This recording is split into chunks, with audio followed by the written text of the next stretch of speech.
这条大路通台湾来到乌山头水库，阿龙、阿强对着发电有一个脚步，从山顶行古道落水底2分钟。水文化，咱这就是今日迄水道的边啊，哈，这两个拢水啊，这两个拢水啊。哇哦，这看起来拢足厉害呢！透过100年水利设施来认捌嘉南大圳，体验发电技术的生活。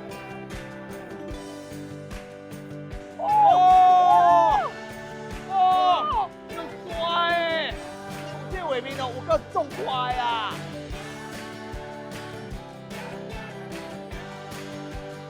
4月21号拜二暗时9点，准时收看这条大路通台湾，看大圳之路会行向倒位去。